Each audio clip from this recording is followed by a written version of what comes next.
Hello friends, my name is Lauren and welcome back to my channel. So this video was recommended to me by The Books and Souls on Instagram, be sure to check them out, and I thought this would be the perfect time to shoot this video because 2018 is coming to an end and I'm also going to be doing a little bit of book reorganization for 2019, so I thought now would be the perfect time. So in this video I'm just going to go over how I organize my bookshelf and then obviously go through all the books that are on my bookshelf. I do have other books that are in piles in my room and other places in my house, but for just this video I'm going to be focusing on whatever is currently on my bookshelf, and then in 2019, once I've reorganized a few things, I'll be going into a more depth list of everything that I do own, but for today, just the stuff on my shelf. And I'm excited to share everything I have with you guys, so without further ado, let's just jump in. Okay, so this is the setup I have going on for today. I'll be adjusting heights of the camera so you can see my bookshelf in full, but we're just gonna jump right in.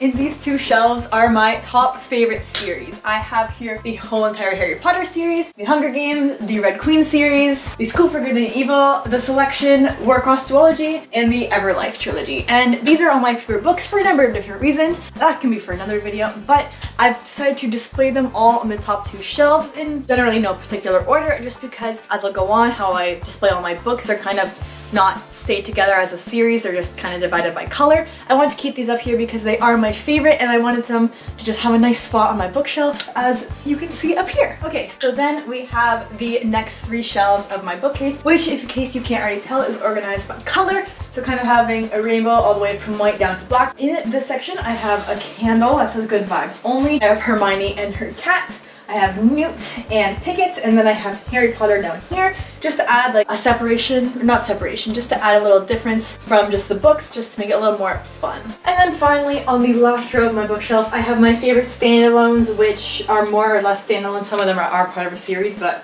hence why we're going to be doing some reorganizing. I have a bunch of like magazines and book-themed coloring books and other things like that. I have a ginormous Harry Potter page-to-screen book that goes through all kinds of details in that.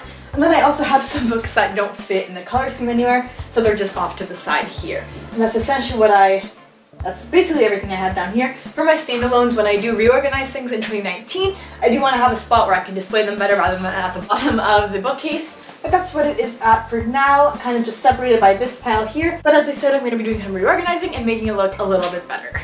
So this is for the first two shelves of my bookcase. I have here the whole Harry Potter series in its boxed set with a wand that I got from Harry Potter and the Wizarding World in Orlando, I believe, and the stand from the one in LA. And that is my Harry Potter stuff for this section, as well as a few things scattered throughout my bookshelf. Next we move on to my shiny Hunger Games boxed edition thing. We have this little keychain here that says Every Revolution Begins with a Spark. We have Katniss Everdeen, and that's about that for my Hunger Games books. Then we have the Red Queen series. This is currently my favorite book series, with each of the books in hardcover, the first like novella in softcover, and then Red Queen the collector's edition, which is absolutely gorgeous, by the way. Moving down to over here, we have the whole School for Good and Evil series in hardcover, as well as the extra little handbook over here. The fifth book is coming out very soon, but this is currently what I have for the School for Good and Evil, also an amazing series, hence being in my top favorite series. We then move on to the Selection series, which all the books being in softcover, and then this like extra book in hardcover because they didn't have it in softcover, as well as these candies that I just have for aesthetic mostly. But yeah, an amazing series if you have not read it already. Then moving on over here, we have the Warcross Duology by Marie Lu, absolutely fantastic, and then the Everlife trilogy right over here, both a fantastic series, would definitely recommend them. And then I also got Beauty and the Beast, which is one of my favorite movies, so this doesn't really fit the theme of my bookshelf, but I just wanted to add them in somewhere. And yeah, so that is all the books I have as part of the favorite series. If you have not read any of these, I highly recommend you would, as they're some of my all-time favorites. Moving down to the rainbow bookshelf, I'm going to be going through each book that I have quite quickly because there are a lot. One of Us Are Lying, Resilient, Otherworld, The Dazzling Heights, we have this really cute candle, Dead Girl Society, Flawed, Lean In, How to Write Good, Haven, Minders, The Diabolic, A Work in Progress, Binge, The Lemonade War, The Name of the Star, The Sun and Her Flowers, a few Agatha Christie books, Eleanor and Park, To All the Boys I've Loved Before, Note to Self, Girl Boss Workbook, Blood Red Road, Fahrenheit 451, and then Hermione and Her Cat, The Hate You Give, Perfect, Illuminate, Girl Up, The Memoirs of Sherlock Holmes, Harry Potter and the Cursed Child, and Rebel Heart.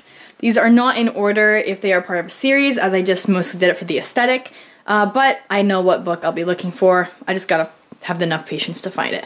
Second row of this, we start off with Endgame, 101 Simple Truths. This book I got in French, which I regret buying because I cannot speak French. The Happiness Equation, Me, Earl, and the Dying Girl. The Golden Compass, we have Newt Scamander and Pickett. The Gentleman's Guide to Vice and Virtue, Leah on the Beat.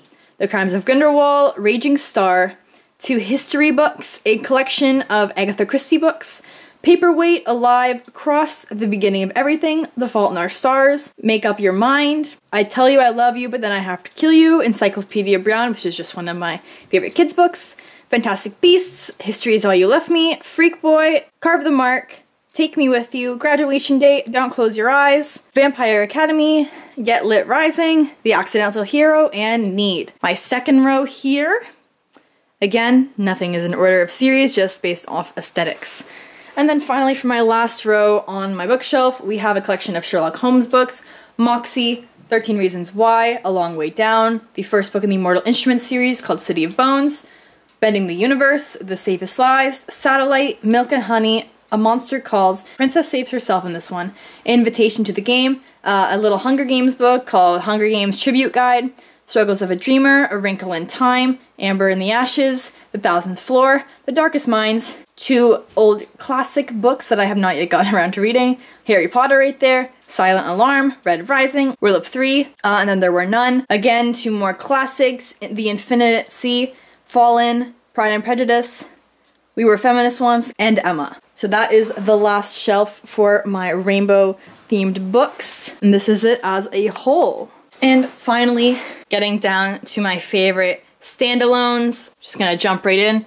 Back here we have Everything, Holding Up the Universe, We Were Liars, All the Bright Places, Great for Crying, The Love Interest, Simon vs. the Homo Sapiens Agenda, which I guess now is technically not a standalone as there is another book in the same universe, but we're keeping it there anyways. How to Be a Boss by Lily Singh. They Both Die at the End. Before I Fall, First Love, and Confessions of a Murder Suspect, which is also a book in a series, but I only own the first one, and I read the other ones though, but like, still, it was really good, so it deserves a special spot on my shelf. In this section, we have a box filled with just other bookish things, and then underneath it, we have a pile of Harry Potter things. I have a few high school things, university things, but mostly just some like coloring books, magazines, based around some books that I've read. And then over here, I have this Harry Potter book piggy bank thing that just kind of looks like a book, so it's on my shelf, and then 3 other books that don't really fit the aesthetic of the rainbow bookshelf, so they're just kind of off to the side here. Anyway, so that is my bookshelf tour of 2018. I hope you enjoyed it. Hope you see a little bit more of the books I do enjoy to read, mostly YA, but a mix of other things as well. I hope you enjoyed this video. If you did, be sure to give it a thumbs up and comment down below if you have a bookshelf, how you organize it, or what your favorite books are, or if you have any of the same favorite books that I do. I'll be doing an updated version of this probably early 2019, so be sure to stay tuned for that. I will see you all next time. Until then, bye!